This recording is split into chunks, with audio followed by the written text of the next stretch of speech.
Meantime, again, one of those stories that flies under the radar as we all get on with our lives, have other things to do, like the mini skip, moving house, or anything else you had to do this weekend. Well, there was a meeting of the National Energy Ministers, the great brains trust of people who believe coal-fired power, bad, renewables, awesome, who cares who pays for it? Eventually, of course, it will be you, the customer. But what they decided to do was, in part, make part of the national energy market, that one of the responsibilities of the national energy market is decarbonisation.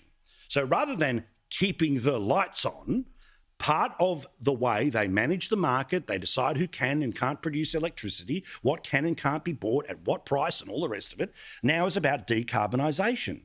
This, of course, has been referred to again in the Turnbull Times as a potential backdooring and the first steps towards a carbon price, i.e., if your power comes from naughty coal or gas, you will pay more, and if it comes from renewables, you would potentially be charged less, despite the fact that it's going to take $1 trillion to build all of the stuff that eventually gets us to renewable energy. You know, nothing to see here, right?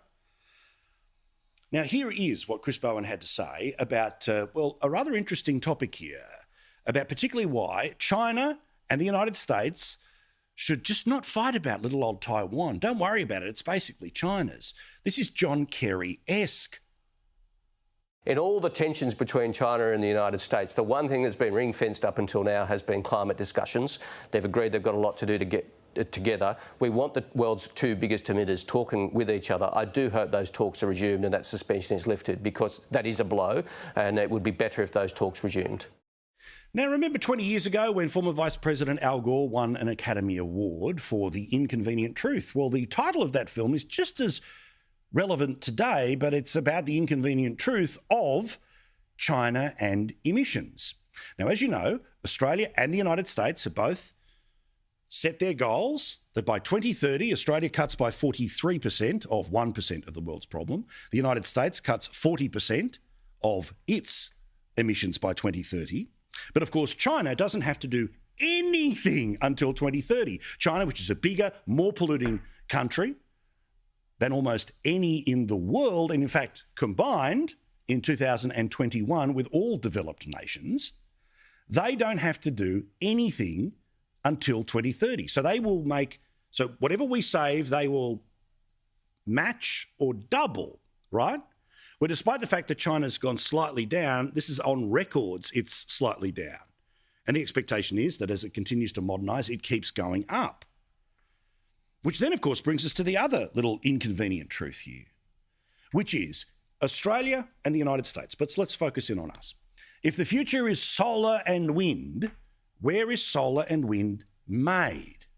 Now, the wind turbine question is a little bit difficult to work out, but I can tell you when it comes to the solar, the percentage of solar panels that the entire world makes, guess what?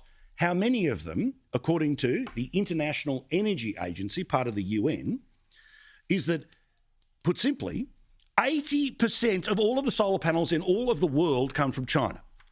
So, our climate policy is to reduce carbon while China can increase carbon, and we buy stuff from China to make it happen. Now, again, maybe that's why it's a one China policy. Maybe that's why Taiwan can just go and do its thing. Because in the end, we need our politicians to make Twitter happy. Our politicians need to fix 43% of 1% of the world's problem, while China gets bigger, richer, and dirtier.